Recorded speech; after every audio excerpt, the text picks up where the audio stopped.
take the title of this talk and discard it completely, because while we were discussing this morning about synthetic biology, what we can do, and how we can help the therapeutic fields and biotherapies, I decided to reshuffle completely the presentation. I want to actually present how we are applying SynBio to produce new therapies. And so I expanded on this part in the talk, so bear with me, and I hope that by speaking about what we are doing, we can provide also some answers to the questions of the roundtable, or otherwise I will create just some more confusion. So, what is synthetic biology once more? So by definition, it's the application of engineering principles to develop new genetic parts that are assembled together to create new functions within the cells. And the cell can be anything you want. It can be a bacterial cell, yeast, or mammalian cells. And the idea is to have something that can work robustly, and we can assemble together to work as computer, just like computer works. Actually, the cells are much better computer than the one that we assemble, because we are able to integrate like thousands of different inputs and to react very fastly. And that's what engineers wanted to try to do with biology. They started saying, oh, it's just you put DNA together, you reshuffle parts, and then you will have something new. Thankfully, cells are much more robust than this, and they react and they try to resist. And that's why over the past 20 years, we have put a great effort to understand how we can really efficiently engineer mammalian cells. So all in all, in synthetic biology, we started with this idea that we have basic parts, which are our genes. We assemble them together to create control units to say, okay, if there is this input, I will drive that output. And then we assemble these control units together to create models that we connect to have new functions within the cells. Okay. Now, in the context of mammalian cells, you can do with synthetic circuits two very different things. On one way, you can modify these genetic parts and create brand new pathways that can mimic how endogenous pathway work, and that's to gain a bit more of the understanding. And in this way, you want to have circuits, so these parts that are completely insulated by the rest of the cells. You don't want to have any crosstalk. But then when it comes to potential applications in biomedicine, what you can do with synthetic circuits is to actually gain a strong, robust control of when you want to have your therapeutic gene to be released. Okay, so that's what we can do. And to do that, what you need is to have something that is able to interact with that, either with the extracellular environment or with the intracellular modification. So now, how does it happen? Through inputs that can be small molecules, genes, proteins, okay? And this is then processed by our logic circuits to activate the expression of genes. Now, these genes can be anything you want, because what is really nice about the genetic circuits is the high modularity. So you can decide to screen 10 different therapeutic outputs, okay, for example, and decide what is the best working in your experimental setting. Or it can be just a sensor, so a reporter gene that will tell you, okay, this therapeutic regimen is working or not. So in my lab, since I started at IIT, we have two main pillars. On one side, we have to create this tool to control mammalian cells.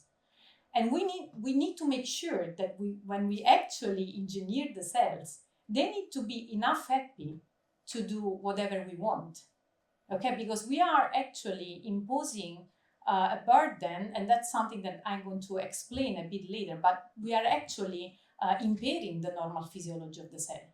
Because one thing that I believe is really important is that when we design these circuits, when we engineer these cells, are we really considering everything, or we are missing something? So how do we make sure that the cells can actually bear with what we are trying to do with them?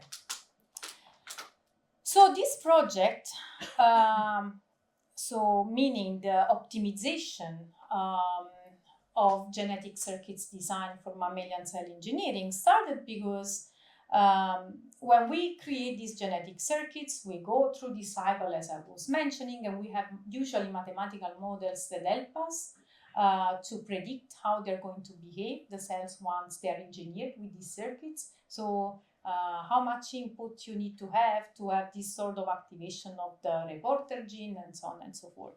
And so our PhD students start like very happily, super motivated to do these breakthroughs, and then things are not working. They start feeling, probably it happened to all of us during the PhD. This can happen even more when you do a PhD in synthetic biology. So they started to be puzzled. Okay, we have the mathematical model is working so nicely. Why my experiment doesn't do like the mathematical model predicts? And they eventually become desperate. So at some point, I really wanted to stop this. And they said, okay, I want to understand what is really going on here. So we started to think what happens once we put new genetic payloads in the cells. Like, we are actually taking the resources of the cells and we are channeling them to do something different. So we are basically impacting on the cellular physiology. And this, in turn, impacts on how the genetic circuits perform, really. And with all the effort of the mathematicians, this is something that they cannot predict. They couldn't predict it because it was a phenomenon that was quite neglected. So we started to investigate this burden that we impose to the cells and try to understand what's happening and how we can mitigate it. So the idea here is that if you take two very independent genes, okay, they have nothing to share one another. So they have their promoter, their coding sequence, so you express them both and you have some levels of expression. Now, since they're using transcriptional and translational resources, what really happens is that if you start to increase the expression of one of these genes, what you expect, and also what mathematical models expect, because they were not written to take into account this phenomenon, is that the second gene stays the same. But what happens in reality is that when it goes up, the second goes down, even if they are independent. And I actually was prompted to this idea myself because I was doing experiments and I was using a very strong transcription factor with a very potent activation domain that was giving like hundreds-fold induction of the gene. And then, do you know the transfection marker? So when you do experiments in mammalian cells, you deliver two genes. One is telling you, okay, the transfection worked. The other is telling you if your hypothesis worked. So what was happening is that the transfection marker, the one saying the transfection worked, every time it was in presence of this very potent transcription factor was extremely low in its expression. And they said, okay, I repeated this experiment 3 times, and they said, unless I don't know, all of a sudden, I lost all my skills of simple transfection in cells, something is happening. So that was prompted. So I was one of the PhD students crying, really. But I was a postdoc, so even worse. So we started to investigate this a little bit more with a very simple experimental setup. We have here one gene that is under the control of a doxycycline-inducible promoter. The other gene is the constitutive one. And so what we will see is that every time the expression of the extra gene was going up, the capacity monitor was going down. And this was the same change in the promoters, settings, and even there is a strong cell context dependency. We even try to understand whether this would happen just for transcriptional bottlenecks or also for translational ones. So in a simple experiment in which we modify the extra gene to have a UTR that would enhance its translation, again, to this increase of the extra expression, we will see much less of the capacity monitor. So this was telling us that indeed both transcriptional and translational resources were involved. But not only that, we were actually affecting also the expression of the endogenous genes. Okay, so like this is the expression of some of what we consider, for example, for the GAP-PDH, our reference markers for Western blot, for qPCR. So it was quite impactful. But again, the good part of doing bioengineering is that you can try to provide an engineering solution. And so we developed a genetic circuit that is called incoherent feed-forward loop, that in the electrical engineering space means a circuit that makes your system robust across external perturbations. So we made this of genetic parts. And this consists of an input that is regulating the output and an intermediate species that has a repression of the output. So we have a positive and a negative branch. We translated this into genetic parts. And so what we basically saw here is that if we, in the negative branch, we use endogenous microRNA, we had that the input are the resources of the cells. So they express both the extra gene and the gene of interest that has the negative branch here through the microRNA target sites. And this genetic configuration would enable for the gene of interest to be much more resistant to the external perturbation which was given by the increasing amount of the extra gene. Okay, so we were increasing the extra, it was going up. But in the absence of the negative branch, that's what we have, a very dramatic decrease of the reporter gene. In the presence of the incoherent feed-forward loop through the negative branch, we mitigate this effect very strongly. And this can be rewired with RNA binding protein, with other microRNAs. You can do it as you want. Don't know if I'm gonna. Okay, no, I wanna tell this now because I think that it provides also some insights to how synthetic biology can help to understand how things work in the cells. So one thing that we were noticing by this microRNA regulation was that whenever we had the downmodulation of the red gene, we would see again the increase of the green gene. Now, this was exactly the contrary of what I was saying before. And this was sort of intuitive, because if we are saying that we are mitigating the use of the resources within the cells with the FFL, this means that these resources should be redistributed. And so we started to this was experimentally confirmed, but we wanted to understand, so what happens at the molecular level? Why the downregulation of one gene by the microRNA is giving more of the other genes expression? And so in a collaboration with Imperial College, we made two hypotheses. On one side, that the microRNA regulation, when the microRNA target sites are at the 3' UTR, but also the 5' UTR, since there is perfect complementarity, we have strong mRNA degradation. So this mRNA degradation is engulfing the degradation machinery. And so the RNA species of the other gene are accumulating because they are not degraded anymore, and that's why they result in more protein. But when we have the target sites in the 5' UTR, we think that there was also another effect, which is the squelching of the ribosomes that binds here to induce the translation of the reporter gene. Now, these hypotheses were supported by a mathematical model, and we, in collaboration with the CNR in Trento, confirmed this.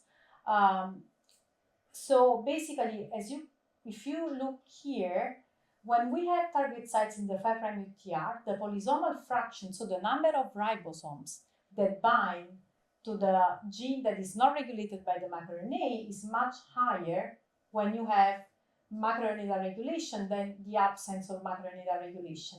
And this does not happen in the 3' UTR. So this really supports the idea that these ribosomes, when you have macroRNA regulation, cannot bind to the ATG, the translational machinery cannot bind anymore, and so you don't have the translation, and so these ribosomes are free in the cells to bind other mRNA.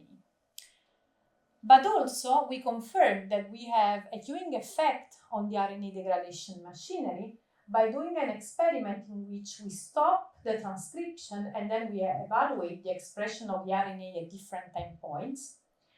And here, what we have is that this is the normal RNA degradation timeline, and you see that there is a delay when you have the regulation by the target site. So that was only in line with our hypothesis. And so what does it mean? Is that does it happen endogenously that macroRNA can have this secondary hidden effect of redistributing resources for the other cells? So this could be a system that doesn't apply only to transgene regulation, but can actually happen in the cells in our normal regulation. But yeah, and in fact, we have a follow-up on this to explain how actually resource distribution can explain some also diseases, and this is done in collaboration with Gabriela Viero and the CNR. But to summarize here, okay, so first of all, think about what you are designing. So if you are entering the SynBio space, make sure that you have careful consideration of your parts, how they are designed, and what kind of effect they have on the cells. If you are very concerned about the potential burden on the cell, you can consider the design of incoherent feed-forward loop. And this would also open up to other investigation of secondary effect that we normally neglect in mammalian cells. Now, I will stop, yeah, right. Okay, so I'll stop here. And I wanna thank you for staying alive, more or less. I actually wanna spend a big thank you to these people because they are doing the hard work, and the people that were doing also the part of the burden, funding, and you. Thanks.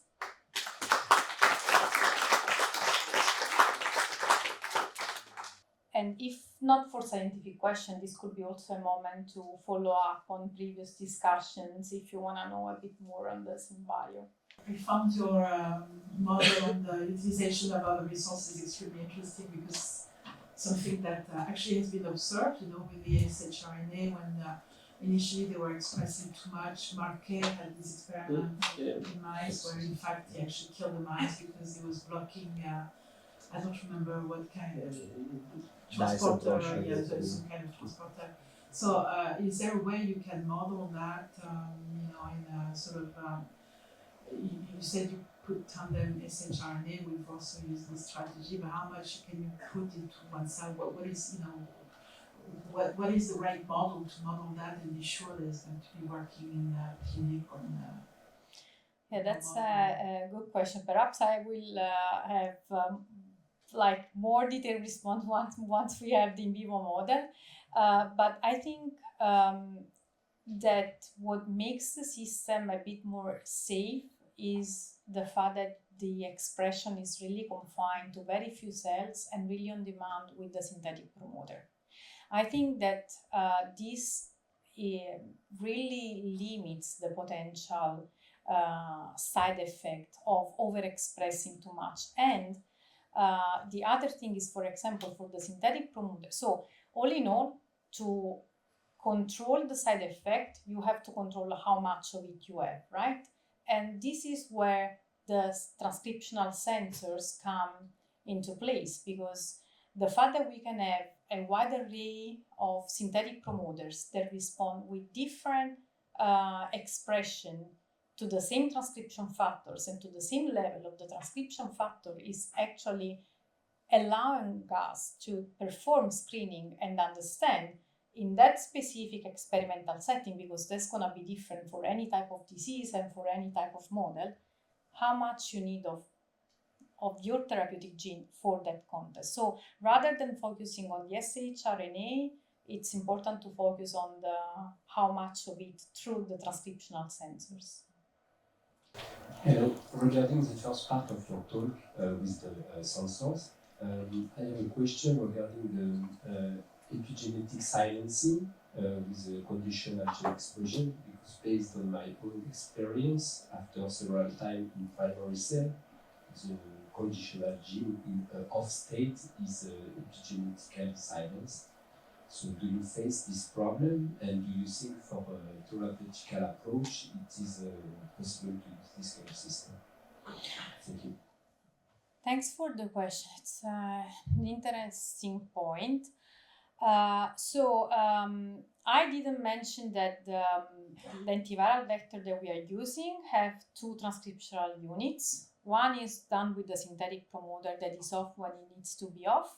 The second is constitutively expressed, and so that we use right now just for select the positively transduced cells. But this can be theoretically replaced with any marker that will react to the selective pressure, or that will keep in general the DNA open. Now, I don't think this will solve the issue, because all these issues also for the epigenetic silencing are good in vitro as a strategy, but you wouldn't provide antibiotic forever in vivo, right, to keep the cassette open. There are other strategies that right now I don't think have met the clinical opportunity yet, and this is something that it was discussed before in the roundtable, like the gene editing. So for the gene editing, they're thinking to do knockout and knock-in at the same time on specific loci. So for example, replacing some immune checkpoint receptors and replace it with therapeutic genes. And so that will be endogenously regulated. But right now, I think to meet the clinic, the efficiency of the knock-in is really poor. The other thing, though, is that for how long will you really need it? So if in the span of 1 month, the therapy is actually because usually you either observe for some tumor treatments, either in the span of the first 30 days, or otherwise it's not really working. And so in that context, that will be good. And on top of this, the use of actually regulatory elements like sensors that go on and off reduce the risk of the epigenetic silencing, because this is another element of burden to the cells. So there are two things that we need to consider. First is the constant expression of your transgenes is creating a burden, period. So the cells really need to have an advantage of expressing it. The second is, what are made your genetic parts of? So how humanized are they? Because that's another element that drives epigenetic silencing. So if you have too many bacteria-derived components, for example, and this is the reason why when we were designing the synthetic promoters, I was showing we were testing 4 different minimal promoters, and one that is classically used is the CMO. And that's not a good element to have. And that's why we are switching to other, because if you manage to down-modulate and humanize it, I think you reduce the risk of epigenetic silencing. Really nice. I start understanding something, so which is already good. I was wondering, can you make the sensors cell-specific? What I mean is that you are just using the T cells and you want to have all of them responsive to the sensor. But if you're interested in doing the same in hematopoietic and progenitor cells, maybe, it's a mixed population, so how can you make them specific for one using microRNA binding site? Exactly. Exactly, like you answered your own question. So, for example, I didn't show it here, but so there are two things. On one side, of course, endogenous cell-specific promoters, but if you don't have those, very often you can find a pattern of microRNA that are differentially expressed in your cell type of interest. And for example, we have data also for the case of T cells naive, activated, and exhausted. And you can design your transgenes regulated by one or a few of these microRNAs. And what is nice is basically that you can start from your undifferentiated population that you have engineered, but then you will know that in your differentiated cell type, you will have the lower expression of some microRNAs, and so your transgene will be on, only in that case. So you can match the expression of your transgene of interest with specific microRNA that are differentially expressed in your cells, either up or down regulated. Then you change a little bit the design. What you need in your transgene is basically the binding site. You can choose where and how many of them to put so that you can control how much down regulation you want. And usually you will go for perfectly complementary, because then the down modulation is like the siRNA, so it's much stronger. That's let's say, the easiest way to go, I would say. There are many other things like long non-coding RNA, but microRNA are the most studied, and it's usually quite easy to find microRNA specific for the cells of interest. Yes, so beautiful presentation, and thanks for giving an overview of how we can use synthetic biology for cell therapy. It was really helpful. So I have two questions. So the first one is, you show that with your system, for example, the promoter, you can fine tune and get the expression that you want, with the exception that when you drop this in the genome, wherever you are, you have a different level of expression. So you can try to aim for 2, and then it lands in one position, and you get 4, you land in the other position, and you get 0.2. So yeah, so how do you address that complexity? And the second one is probably always on the same side. So the same transcriptional factor can have different level, can have different partner, and can have a different role in different moment of the cell life, but your interrupter will work always in the same way, right? So you will have you always give the same output regardless of why you have a certain input. So how you address that, or if it's not real what I'm saying? Okay, two other good points. So for the first one, okay, wait, I'm forgetting it. The position. Yeah, okay, so this is a risk with the lentiviral integration that you can only address if you don't go by lentiviral integration. But lentiviral integration is the state of the art for the CAR-T, despite some of the concerns, and it goes back to, unless we find a way to actually do knock-ins where we can control how many copies we have, there's actually not a strong way around it.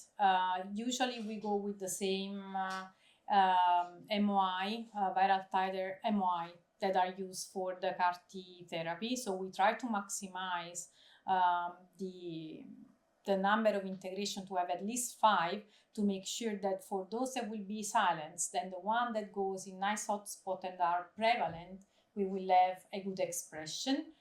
I have to say that across the several experiments that we have done with different primary T cells coming from different donors, the system is quite robust. So this is promising. But another thing is that, I was showing some of the synthetic promoters for some of the transcription factors. Of course, not all of them worked. Not for all the transcription factors is so easy to engineer. There are transcription factors that, according to the partner, as you were mentioning, they can become activators or repressors, right? So, also they are quite plastics within the cell. So for us, it required a very deep study of the feature of the NUR4A2, for example, before choosing it to move on with our model. across all the promoters that we made. Then for the second question about how much of the transcription factors you have, this is also a very good point, because it's not only how much you have by chance or how it changes over time, but also how much of this transcription factor the donors have to begin with. So because sometimes there are T cells that are in the bloodstream that are already primed to something. Now, in in vitro setting, and this holds true in general for the CAR T therapy, the point is that they are, after the transduction and the expansion, they rest quite a bit. So there is time for the cell to go back. And we have observed for these two synthetic promoters that I was showing, at least, that the system was quite robust in terms of time delay for the reporter of activation, and also for the steady state levels that they will reach. But this is, I will not sell it as a general rule that applies to everything. It has to be designed and tested. I had a question. Is related to what's next, actually, because it's interesting that, of course, we are talking about transcription, translation, and so on. So, but do you think that there is more than that, and that in particular for CAR T cells and for also your interaction, is there any impact of the metabolism of what you have, and can you really have, I don't know anything about SynBio, not either CAR T cells, but I'm wondering whether you can really go and deeper into the cell metabolism and see whether you can really have an impact on that, changing, for instance, the resistance to hypoxia and... Yes, to all. So there is more that is being discovered about how the metabolism of T cells is changing when they go from the activation to the exhaustion. But what is also really interesting is how the T cells try to regain energy by basically sucking up mitochondria from the neighbor cells. So I feel it's a bit more complex than it looks like. Definitely creating sensors or therapeutic gene that can improve, for example, the metabolism of T cells is definitely doable. Considering that is a cell that is surrounded by a very specific environment, and so it will respond to this environment. But so it's definitely possible to generate new therapeutic output that respond to changes in the metabolism. But then I also think that there is the new frontier, which is T cells alone are not enough. So we should go more on the complex engineering of immune cells, more than one type of immune cells that can be injected together through like novel communication systems. I ask a trivial question. It's fantastic to imagine all these synthetic circuits, whatnot. Do you have a trick to clone them, make your constructs like, I don't know, millions of different possibilities, and so that you can test them rapidly? Or is it just hard labor and cloning the usual way? So there are systems that allow easy plug and play with the vector. So there are Golden Gate, MTK. So we don't have yet the classic. We don't have an automated lab yet. Hopefully one day. The biofoundries, you will hear about that. It does exist. It's just that, at least in Italy, there's not a center that that does it for us. So no, for us it's still sweat and tears.